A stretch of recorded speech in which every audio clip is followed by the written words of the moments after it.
que está para nascer, e amanhã eles já estão chegando, quarta-feira eles já estão aí, e nós temos aqui a nossa Sarinha, né, a preletora da noite. Vamos levantar as nossas mãos para orar pela vida dela, amém? Glória a Deus. Senhor, meu Deus, meu Pai, aqui está a tua filha, Senhor, para ministrar a tua palavra, Senhor. Pai querido, que a boca da Sara, Senhor, seja a tua boca aberta através dela, ó Pai. Pai querido, dá direção à tua filha, meu Deus, derrama toda a graça, todo o poder sobre a vida da tua filha, Pai. Que ela seja agora tomada pelo Espírito Santo e que ela seja cheia, Senhor, da tua palavra. E que nós possamos ser alimentados através da Sara e que nós possamos sair daqui diferente da maneira que entramos, Pai. Abençoa a tua filha, em nome de Jesus. Amém.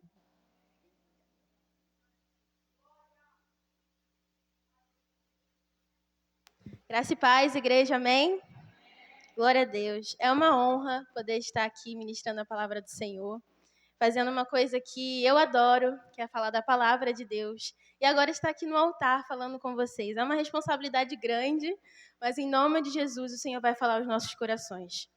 Gostaria que os irmãos abrissem a palavra do Senhor em João 6. Obrigada. João capítulo 6, no versículo 35. Nós vamos ler até o 40.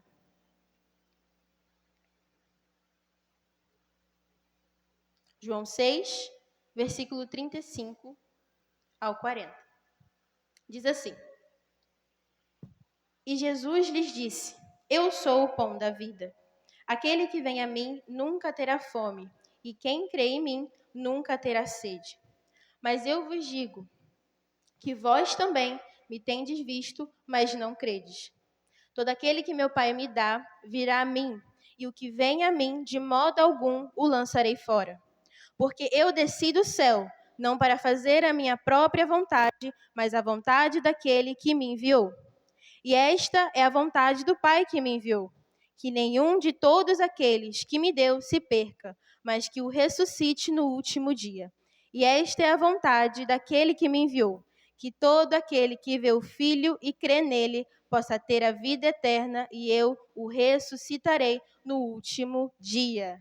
Você pode ser assentada no glória a Deus, em nome de Jesus. Irmãos, essas semanas nós temos conhecido mais sobre a salvação. O apóstolo tem trazido para a gente alguns temas sobre a salvação. E ele me pediu também para trazer uma palavra dentro da salvação. E durante essa semana, o Espírito Santo ministrou do meu coração para falar sobre um fundamento da salvação muito importante: a graça de Deus. Repitam comigo: a graça de Deus. Uma verdade estabelecida por Deus nas Escrituras é que ele salva pecadores pela sua graça e para a sua glória. De Gênesis a Apocalipse, isso é uma coisa posta, é uma verdade posta que nós vemos. Desde os patriarcas, os profetas, os apóstolos, os pais da igreja, os reformadores, os peregrinos, aqueles que chegaram à América e formaram faculdades e seminários, os grandes pregadores da história, como Charles Spurgeon e George Whitefield, eles creram e pregaram sobre a graça de Deus. Isso chegou até os nossos dias de hoje. Chegou até os avivalistas, os missionários e até os nossos dias de hoje, e até a volta do Senhor Jesus. E uma coisa que nós devemos ter em mente é que a salvação, ela não é uma parceria entre o que Deus faz e o que o homem faz. A salvação, ela é uma obra exclusiva de Deus. E nós vamos aprender isso aqui hoje, porque nós não temos capacidade de salvar a nós mesmos. Foi por isso que foi um ser perfeito, imaculado, sem pecados, que se entregou no nosso lugar, porque somente Ele poderia fazer isso. Bom, e esta é uma grande verdade de todas as Escrituras. Nessa semana, eu separei, que o Espírito Santo ministrou no meu coração, 5 verdades que a graça de Deus precisa estar em nossos corações. A primeira está no verso 36. Vamos ler novamente? Diz assim: Mas eu vos digo que vós também me tendes visto, mas não credes. A primeira verdade, como eu já falei aqui, é que nós não temos capacidade de sermos salvos por nós mesmos. Esse versículo que Jesus vai falando aqui, que vós também me tendes visto, mas não credes, foi após a multiplicação dos pães e dos peixes. Porque após essa multiplicação, uma multidão ainda começou a seguir Jesus. Só que não é porque uma multidão muito grande seguia Jesus que todos estavam crendo em Cristo. E ele fala isso. Vocês têm me visto, vocês conhecem meus milagres, vocês conhecem as minhas atitudes, vocês conhecem as coisas que eu faço, mas vocês não creem. Não é porque o Senhor Jesus tem muitos seguidores, ou tinha muitos seguidores naquela época, que aquela multidão cria no que ele falava, cria no que ele fazia, nos milagres que ele fazia. E essa é uma verdade que nós temos que ter em nosso coração. Nós não temos capacidade humana, desde quando nascemos, de crer no Senhor Jesus. E por que isso? Existe um estudo que fala, se você colocar uma criança, uma recém-nascida, dentro de uma espécie de estufa e deixar ela fora dos contatos do mundo, fora dos contatos dos pecados, das maldades, das malícias, essa criança ela ainda vai pecar. Porque nós nascemos com um corpo de descendente de Adão. Um corpo que é inclinado para o pecado, querendo ou não. E isso vai mudar quando o Senhor Jesus voltar. Tanto que a gente leu aqui que ele fala no último versículo 40. Esta é a vontade daquele que me enviou, que todo aquele que vê o Filho e crê nele possa ter a vida eterna, e eu o ressuscitarei no último dia. No último dia o nosso corpo será glorificado. E nós teremos outra mente, nós teremos outra vivência, e nós poderemos cantar Santo, Santo, Santo, para todo sempre. Uma verdade que eu tenho muito firme no meu coração é que um dos maiores problemas das nossas vidas, ou um dos maiores inimigos das nossas vidas, é nós mesmos. Não é o outro, não é o que o outro faz, é o nosso próprio coração. Porque, como eu falei para vocês, nós nascemos com o coração inclinado para o pecado. Nós não nascemos para adorar a Deus, assim após que nós nascemos. Mas Ele nos encontrou. Mas uma coisa que nós temos que ter em mente é que não foi por mérito meu, não foi por mérito seu. Jesus não estava lá na eternidade e falou assim, nossa, essa pessoa é tão agradável, ela faz coisas tão boas, eu vou salvar ela. Não foi por conta disso. Porque eu e você, nós não merecíamos. Mas Cristo se entregou no meu e no seu lugar por amor. Mas por que isso, Sara? Foi de um modo soberano que eu não entendo, você não entende. Porque só o amor de Deus pode explicar isso. Só o amor dele explica. A Bíblia vai dizer que antes de Cristo nós somos cegos. E ela ainda também diz que o coração do homem, antes da conversão, é um coração de pedra. E além disso, ela fala que o homem está morto em seus delitos e pecados. Tem como uma pessoa morta decidir alguma coisa? Não tem como decidir nada estando morta. E isso era o que acontecia antes de Jesus encontrar a gente. Não foi nós que decidimos encontrar Jesus. Não foi eu que acordei um dia e falei, nossa, o dia está tão lindo, as coisas estão indo tão bem, eu acho que eu vou aceitar Jesus. Não, não foi assim que aconteceu. Muito antes de você estar no ventre da sua mãe, o Senhor já tinha te chamado. O Senhor já tinha te escolhido. O Senhor já tinha te chamado de filho. E sabe uma coisa, irmãos, que devemos ter em nosso coração é que escolhido não tem escolha. Você foi escolhido, você vai estar aqui e você vai seguir a Jesus, porque é isso que Ele quer para a sua vida. Uma coisa que nós devemos ter em mente é que se você está aqui nessa noite, é porque você está debaixo da graça de Deus. É porque Ele te trouxe aqui. É porque Ele quer falar no seu coração. A segunda verdade é sobre a escolha soberana de Deus. Vamos ler no versículo 37, que diz assim: todo aquele que meu Pai me dá, virá a mim, e o que vem a mim, de modo algum, o lançarei fora. Nós só viemos a Cristo porque o Senhor Deus nos entregou como presente para Jesus. Ele mesmo fala, todo aquele que meu Pai me dá. Jesus está falando isso para a multidão. Todo aquele que meu Pai me dá, esse virá a mim, e de modo algum eu o lançarei fora. Ou seja, a escolha soberana de Deus não é uma coisa que nós podemos explicar. Ele escolheu e ponto final. Ele escolheu te salvar, Ele escolheu te amar, Ele escolheu te chamar de filho, de filha. Ele escolheu você. E não foi por mérito, não foi porque eu merecia, Não foi porque eu fiz alguma coisa que aí Deus viu que o meu coração era puro. Não. Pelo contrário, nós éramos sujos, éramos inclinados para o pecado, mas hoje nós fomos salvos. Nós fomos escolhidos e nós fomos redimidos pelo sangue de Jesus. Uma coisa muito interessante da Bíblia é que quando José e Esaú não tinham nascido, Deus já tinha escolhido Jacó. Quando Jacó e Esaú não tinham nascido, Deus já tinha escolhido Jacó. Jacó não escolheu nada, foi Deus que escolheu antes de tudo. Deus que escolheu usar ele, Deus que escolheu levar ele nas nações, Deus escolheu ele para o propósito perfeito. E eu e você, nós temos propósitos únicos. Não é porque fulano faz isso que eu também vou fazer. Talvez Deus quer que eu faça outra coisa. E isso eu só tenho como saber na intimidade com o Pai. Porque não tem como eu transbordar aquilo que eu não estou ligada. Não tem como eu transbordar aquilo que eu não busco antes no secreto. Não tem como eu saber quem eu sou, a minha identidade, o meu propósito, se antes eu não estou firmada na fonte. E essa fonte é Jesus. A terceira verdade é que Cristo morreu por nós. No versículo 40 diz assim: E esta é a vontade daquele que me enviou, que todo aquele que vê o Filho e crê possa ter a vida eterna, e eu o ressuscitarei no último dia. Olha que verdade maravilhosa. Existe uma discussão teológica que já aconteceu bastante na história do cristianismo e que acontece até os dias de hoje, é que, será que eu perco a minha salvação? Irmãos, é uma coisa que nós temos que ter em mente. Não tem como eu acordar em um dia e o Senhor escrever meu livro na vida e de noite Ele vai lá e apaga. Não tem como. Uma vez salvo, nós já estamos salvos. Mas como explicar então, Sara, aquela pessoa que vivia com Jesus, aquela pessoa que era firme com Jesus e hoje já não tem mais vida com Deus? É porque ela não teve um encontro verdadeiro, ela não tinha sido salva.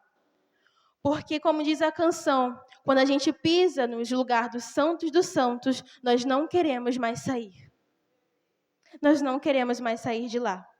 Romanos 8:30 vai falar sobre isso. Coloca na tela para a gente ler. Romanos 8:30. Vai falar sobre essa verdade. Diz assim: aos que predestinou, a este também chamou. E aos que chamou, a este também justificou. E aos que justificou, a estes também glorificou. Olha que verdade maravilhosa. Você é justificado, você é escolhido, você é chamado, você é redimido, você foi escolhido por Jesus. Unicamente e perfeitamente. E uma coisa que temos que ter em mente também é que na passagem que Jesus vai falando sobre as ovelhas, ele diz que o bom pastor dá vida pelas suas ovelhas. Elas ouvirão a minha voz e me seguirão, e eu direi a elas, e eu darei a elas a vida eterna, e ninguém a arrebatará das minhas mãos. E o Senhor Jesus continua dizendo, ele vai falar que muitas ovelhas ainda não estão no aprisco. E o que isso quer dizer? Pense no Rio de Janeiro, por exemplo. O Rio de Janeiro ele tem quase 7 milhões de habitantes. Vocês acham que todas essas pessoas encontraram Jesus? Ainda não. Mas como que elas vão encontrar? Através de mim e através de você. Nós devemos ser essa ponte para essas pessoas, encontrar esse evangelho e falar que foi Cristo quem morreu no nosso lugar. Não foi por escolha nossa, não foi por merecimento, mas foi pela graça de Deus na minha e na sua vida. Não conseguimos explicar. É uma coisa única. E é uma coisa que nós temos que viver. Irmão, eu não sei como você se sente, mas toda vez que eu estudo, toda vez que eu medito sobre a graça, me dá uma alegria, me dá uma felicidade, porque não é sobre mim, é sobre Cristo. Eu não merecia e Ele me escolheu. Ele viu algo dentro de mim que eu não via. Ele viu algo dentro de você que você não via. Ele viu valor dentro de você. Ele escolheu você para um propósito específico. E será que você tem vivido para a glória dele? Será que você tem reconhecido essa graça de Deus sobre a sua vida? Há muitas pessoas que aguardam o evangelho chegarem até elas através de mim e através de você. A palavra vai dizer em Mateus 5 que nós somos luz do mundo e sal da terra. Eu e você, cada um aqui. Mas se eu pegar uma candeia, se eu pegar uma lâmpada, esconder debaixo de uma mesa, esconder debaixo de uma cama, vai surgir algum efeito? Não vai surgir efeito. Se o sal, que é feito para dar tempero, gosto nos alimentos, ele perdeu o seu sabor, ele vai servir para alguma coisa? Não vai. É a mesma coisa na minha e na sua vida. Não perca o seu sabor. Não perca a presença de Deus. Não perca Jesus da sua vida. Não se deixe esfriar pela vida, pelas circunstâncias. Porque às vezes a gente se vê assim, né? Porque tá muito corrido, porque eu tenho que fazer muita coisa, porque eu tenho um trabalho, eu tenho faculdade, eu tenho família, e eu tenho isso e aquilo, e a gente vai colocando o Senhor sempre em último lugar. Mas agora imagina se fosse Deus colocando você em último lugar naquela cruz. Imagina se ele dissesse assim: não dá para mim, é muito pesado. Eles me batem, eles me cuspem, eles arrancam a minha barba com a própria mão, eles me chicoteiam nas costas 40 vezes, eles me dão vinagre para beber quando eu peço água, e o meu sangue é todo retirado do meu corpo naquela cruz.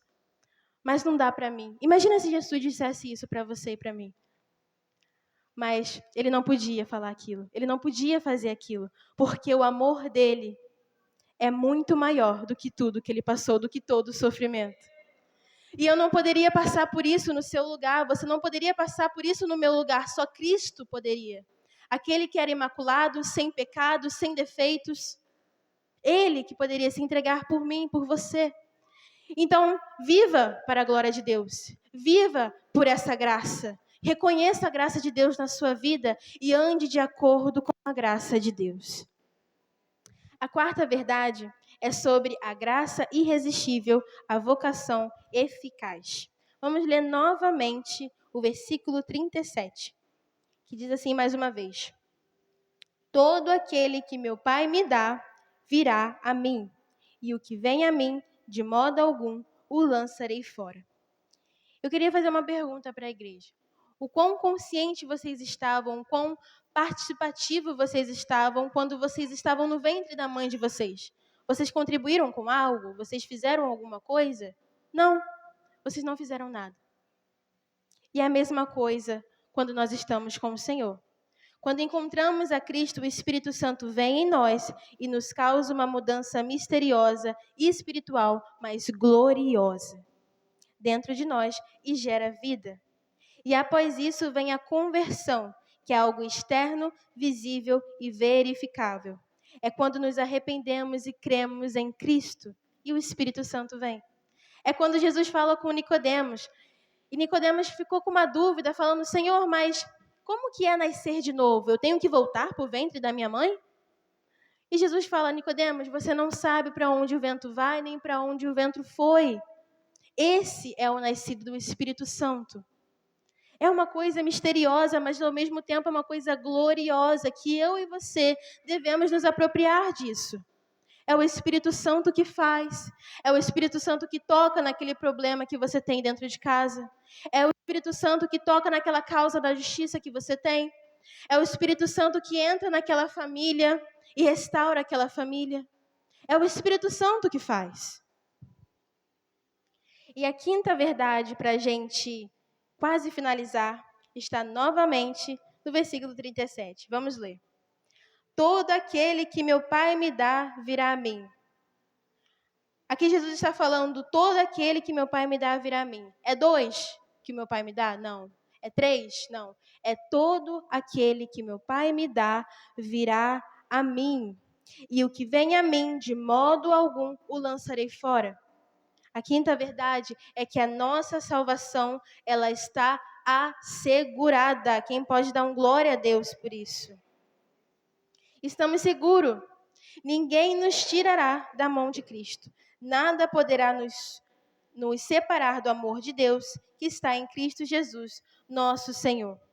Você foi selado, Você foi justificado, você foi separado, escolhido, e a sua salvação, ela está posta, ela está segura.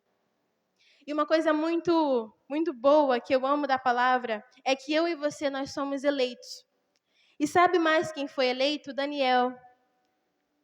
Daniel, ele foi uma exceção. E o que é ser uma exceção? Exceção é quando você não segue uma regra. É quando você não segue os padrões específicos. E você é uma diferença no seu lugar. E por que Daniel foi uma exceção? Porque mesmo se assentando, mesmo estando naquele ambiente de Nabucodonosor, ele escolheu não compactuar com aqueles alimentos, não compactuar com aquelas bebidas, ele escolheu estar debaixo da graça e da vontade de Deus. E a mesma coisa na minha e na sua vida, você foi eleito e nós devemos ser uma exceção. Se todo mundo está fazendo, não é porque eu tenho que fazer também. Se todo mundo está indo por esse caminho, não é porque eu também tenho que ir por esse caminho. Se todo mundo está fazendo aquilo, não é porque eu tenho que fazer. Daniel ainda acreditava na palavra de Deus, porque se a palavra de Deus fala que é pecado, é porque ainda é pecado. Se a palavra de Deus fala que ainda é errado, é porque ainda é errado. Se a palavra de Deus fala que não pode, é porque não pode. E eu sou uma exceção. E você também é uma exceção. Independente do lugar que você esteja, você é uma exceção. Tem que ser uma exceção. E Daniel foi um homem assim. Ele foi um jovem assim. Ele era uma exceção. Ele não se assentava com os pecadores. Ele e os amigos dele escolheram não estar como os pecadores. Escolheram consagrar a vida deles ao Senhor Jesus. A história de Timóteo também vai trazer algo muito importante para nós. Timóteo, ele tinha um pouco de medo, ele era tímido, ele tinha alguns constrangimentos, mas Paulo disse para ele: Timóteo, tome posse da sua salvação. Viva por isso, acredita nisso, aproprie-se disso. E é a mesma coisa que o Senhor fala conosco essa noite hoje. Não viva como um mendigo assentado debaixo de um tesouro. Você tem valor, você tem um chamado e você tem um propósito. E nós não devemos viver debaixo de uma condenação. Nós não estamos mais numa condenação, nós somos livres, nós fomos escolhidos e nós fomos eleitos pelo Senhor Jesus nesta noite. Eu queria deixar um último versículo para a igreja, que se encontra lá em Romanos, no capítulo 8 também. Romanos 8, versículo 31. Diz assim: O que diremos então a estas coisas? Se Deus é por nós, quem pode ser contra nós? Aquele que não poupou ao seu próprio filho, mas o entregou por todos nós, como não nos dará gratuitamente também com ele todas as coisas? Quem acusará alguma coisa aos escolhidos de Deus? É Deus quem os justifica. Quem é o que condenará? É Cristo que morreu. Sim, que foi ressuscitado, o qual está à direita de Deus e também intercede por nós. Quem nos separará do amor de Cristo? Será a tribulação, ou a angústia, ou a perseguição, ou a fome, ou a nudez, ou o perigo, ou a espada? Como está escrito, por causa de ti somos mortos todos os dias, somos considerados como ovelhas para o matadouro. Mas em todas estas coisas somos mais do que vitoriosos, através daquele que nos amou. Porque eu estou convencido de que nem a morte, nem a vida, nem os anjos, nem os principados, nem as potestades, nem as coisas do presente, nem as coisas do porvir, nem a altura, nem a profundidade, nem alguma outra criatura será capaz de nos separar do amor de Deus que está em Cristo Jesus, nosso Senhor. Esse é o amor de Deus. Essa é a graça de Deus. É um favor imerecível. Não merecíamos, não merecemos. Mas Cristo escolheu derramar a graça dele sobre nossas vidas. E ainda continua. Todos os dias da sua vida, Deus derrama a graça. Se você acordou e você vai poder trabalhar, vai poder ir para a sua faculdade, sua escola, seu emprego, é porque a graça de Deus está sobre a sua vida. e viva conforme isso. Sabe, às vezes a gente fica tão disperso. O Senhor abre portas para a gente, abre oportunidade para as nossas vidas, só que esquecemos do real significado de tudo, que é Cristo. E aí a gente se deixa ser levado pela rotina, ser levado pelo cansaço, e esquecemos da verdadeira fonte, que é Cristo. E não devemos ser assim, irmãos. Devemos agir conforme a graça de Deus e debaixo da graça de Deus. Se você está aqui é porque Deus escolheu você para estar aqui nesta noite e ouvir essa palavra. Deus convida você a viver debaixo da graça dele. Reflita neste momento. Olhe para a sua vida. Como a sua vida está? Será que nós temos andado de fato debaixo da graça de Deus? Será que nós temos agido conforme a vontade de Deus? Sabe, uma coisa que veio ao meu coração enquanto eu estava falando da terceira verdade, que é Cristo quem morreu por nós, e que devemos levar a palavra de Deus para as outras pessoas. A gente viu que a gente passou por uma mega operação da Polícia Federal ultimamente, na última semana, e foi pertinho daqui, né? A gente às vezes acha que foi longe, mas não, foi pertinho. Mas uma cena que eu vi na internet que me trouxe muito amor pelo Evangelho foi que teve uma praça específica onde ficaram alguns corpos enfileirados e muitas famílias chorando, muitas famílias tristes, com crises e chorando e buscando apoio. E uma determinada igreja de uma determinada denominação fez algumas tendas, distribuíram águas e começaram a orar pelas famílias. Começaram a orar por aqueles que precisavam de ajuda. E sabe o que é isso? É a graça de Deus na vida deles. E essa deve ser também a nossa posição como cristão. Alcançar aqueles que ainda não conheceram Jesus. Se você está convicto da sua salvação, se você está andando com Cristo corretamente, por que não falar desse Deus para outras pessoas? Sabe, o cristianismo é sobre o mendigo falando para outro mendigo aonde encontrar pão. É sobre seres imperfeitos, que somos eu e você, falando aonde se acha a perfeição, que é em Cristo. Nós temos um chamado. Cada um aqui tem um propósito específico, cada um aqui tem uma vocação específica. Mas o nosso primeiro chamado, antes de tudo, é fazer o ID. É levar o evangelho às outras pessoas. E só podemos fazer isso debaixo da graça de Deus. Se eu não reconheço que a graça de Deus está sobre a minha vida, como que eu vou agir? Como que eu vou falar da palavra de Deus para as outras pessoas? Essa noite, o Senhor Jesus convida você a viver debaixo dessas 5 verdades. Repetindo, a primeira é que não temos capacidade de sermos salvos por nós mesmos. Só Cristo pode salvar, só Cristo pode fazer. É claro que eu e você, nós podemos ser uma ponte, nós podemos levar o evangelho a outras pessoas e devemos. E essas pessoas podem se sentir tão constrangidas e podem vir para Cristo. Mas quem faz é o Espírito Santo de Deus. É Cristo quem faz. E a segunda verdade é sobre a escolha soberana de Deus. Não foi por mérito, foi por graça. Não foi porque eu merecia, foi porque o amor de Deus se derramou sobre a minha vida. Antes mesmo de estarmos no ventre da nossa mãe, Cristo já havia nos escolhido. No Salmo 139, vou colocar aqui rapidinho para a gente ler, diz de qual forma nós fomos criados. Diz assim no versículo 2: Tu conheces o meu assentar e o meu levantar. Entende o meu pensamento de longe. No versículo 8 diz assim: Se eu subir ao céu, tu estás lá. Se eu fizer minha cama no inferno, eis que tu estás lá. Se eu tomar as asas da manhã e habitar nas partes mais extremas do mar, até lá a tua mão me guiará e a tua mão direita me sustentará. No versículo 16 diz assim: Os teus olhos viram a minha matéria ainda incompleta, e no teu livro todos os meus membros foram escritos. os quais eram continuamente formados quando nem ainda havia nenhum deles.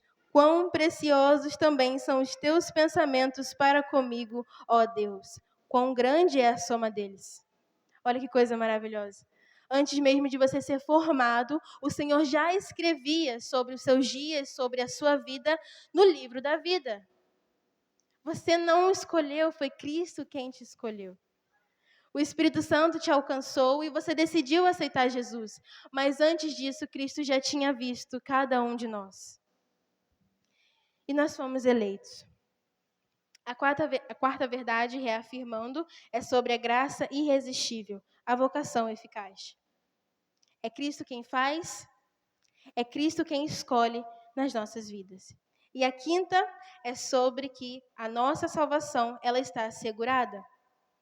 Não há possibilidade da gente perder a nossa salvação de manhã e ganhar de noite e ficar nesse jogo de ping-pong. Não é assim que funciona. Se você verdadeiramente foi encontrado por Jesus, aceitou Jesus no seu coração, você está salvo e para sempre. Mas você precisa ter convicção disso para viver disso também. E finalizando, mais uma vez, não viva como um mendigo assentado sobre um tesouro. Fale desse evangelho, viva sobre essa graça, escolha estar debaixo da presença do Senhor Jesus e seja uma exceção. Seja uma exceção e ande conforme a palavra de Deus. Se a palavra de Deus fala que é pecado, é porque é pecado. Se a palavra de Deus fala que é errado, é porque é errado. Se a palavra fala que não pode, é porque não pode. E nós devemos andar conforme a palavra do Senhor Jesus. Amém, igreja? Vamos se pôr de pé e vamos ler novamente, agora todos juntos, João 6, mais uma vez.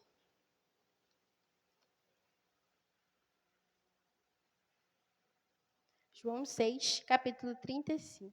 João 6, versículo 35. Vamos ler todos juntos? Todos na mesma linguagem, aqui no telão. Vamos lá. 1, 2, 3. E Jesus lhes disse: Eu sou o pão da vida. Aquele que vem a mim não terá fome, e quem crê em mim nunca terá sede. Mas já vos disse que também vós me vistes, e contudo não credes. Todo o que o Pai me dá virá a mim, e o que vem a mim, de maneira nenhuma o lançarei fora.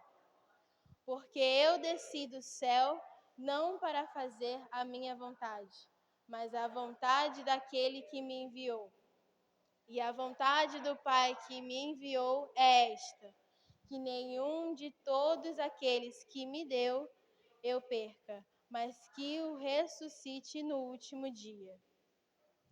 Porquanto a vontade daquele que me enviou é esta: que todo aquele que vê o Filho e crê nele tenha a vida eterna. Aleluia, glória a Deus. Aleluia. Glória a Deus, glória a Deus. E agora eu queria convidar a igreja, nós vamos louvar nesse momento. Queria convidar a igreja a fechar os seus olhos. Coloque a mão sobre a sua cabeça.